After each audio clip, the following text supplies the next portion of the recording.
Student अस्सलाम वालेकुम। आज कंप्रीहेंशन पढ़नी है। कंप्रीहेंशन का मतलब तफ़हीम इबारत है। टेक्स्ट दी होती है टेक्स्ट, और इसको आपने पढ़ना है। पढ़ने के बाद सवालात पूछे जाते हैं और इसके आंसर्स आपको देने होते हैं। ये 10 नंबर का क्वेश्चन पेपर में आता है। Comprehension para number 1 solved. आज ये पढ़ना है। One day a wolf felt very hungry. एक दिन एक भेड़िए को बहुत भूख महसूस हुई। ही वेंडर मीन आवारागर्दी करना, घूमना फिरना।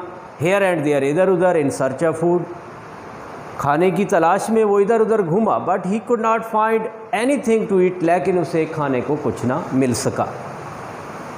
Eight last he saw flock of sheep. आखिरकार उसने भेड़ों का एक रेवड़ या झुंड देखा। ग्रेजिंग इन अ पास्चर, सब्ज़ाजार में चरते हुए। He wanted to eat one, उसने चाहा कि एक को खा ले। बट देवर गार्डेड, ये पैसिव स्ट्रक्चर है कि लेकिन उनकी निगरानी कर रहा था। बाय अ हाउंड, एक शिकारी कुत्ता। द शेफहर्ड सन, अपॉस्ट्रॉफी है। शेफहर्ड्स चरवाहा, चरवाहे का ये बेटा हो जाएगा। इसका मतलब चरवाहे का बेटा। Was also tending the flock, वो इस रेवड़ की निगरानी कर रहा था। विजिलेंटली, बड़ी होशियारी से। द वुल्फ फाउंड हिमसेल्फ, भेड़िए ने अपने आप को पाया हेल्पलेस, बेबस पाया। Eight last he hit upon a plan, आखिरकार उससे एक मंसूबा सूझा या उसने एक मंसूबे को सोचा। ही हिड हिमसेल्फ, ये हाइड की सेकंड फॉर्म है पास्ट इंडेफिनिट टेंस के लिए।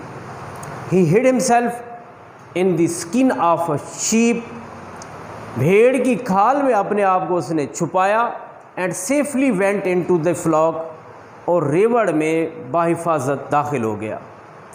The wolf could not find out, find out mean तलाश करना।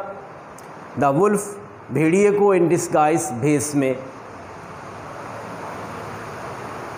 The hound could not, hound could not find out the wolf in disguise, कुत्ता भेड़िए को भेस में तलाश ना कर सका। ही किल्ड अ शीप, उसने एक भेड़ को मारा। And ate it without being caught, और बग़ैर पकड़े उसे खा गया। In this way he ate up many sheep, इस तरह से उसने बहुत सारी भेड़ें खा ली। And their number began to fall, और उनकी तादाद कम होने लगी। एवरी डे, हर रोज़, आए रोज़ उनकी तादाद कम होती गई। द शेफहर्ड वाज, शेफहर्ड चरवाहा, ग्रेटली वरीड, बहुत ज़्यादा परेशान था।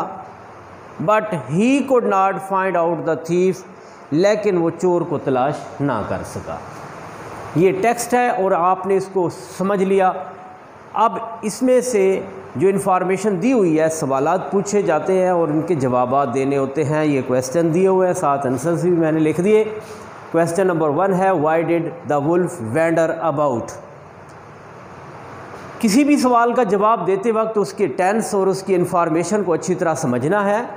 डिड जो है वो पास्ट इंडेफिनिट टेंस के लिए, तो हमें इसका जो आंसर है वो भी हमें पास्ट इंडेफिनिट टेंस में देना होगा।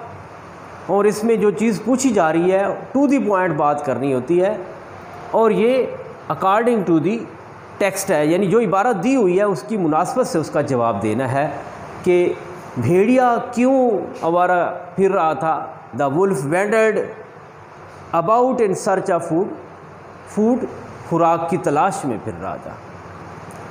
Question number 2, did he find anything to eat, क्या उसे खाने को कुछ मिला।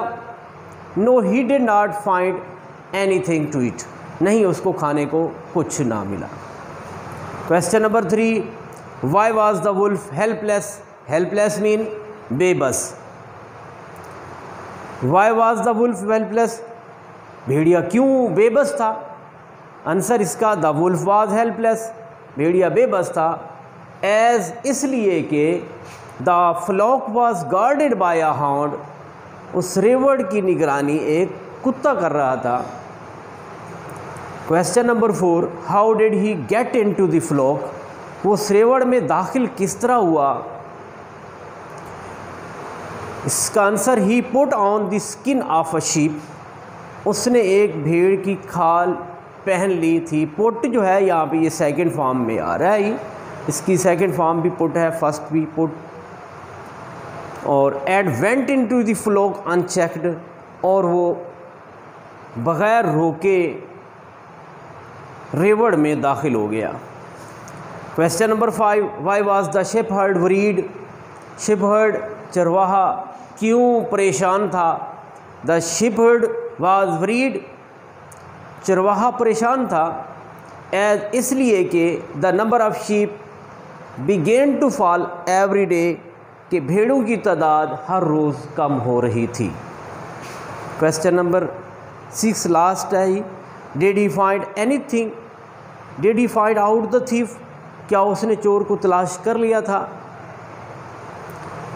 No he did not find out the thief, नहीं वो चोर तलाश नहीं कर सका, क्या उसने चोर को तलाश नहीं किया था।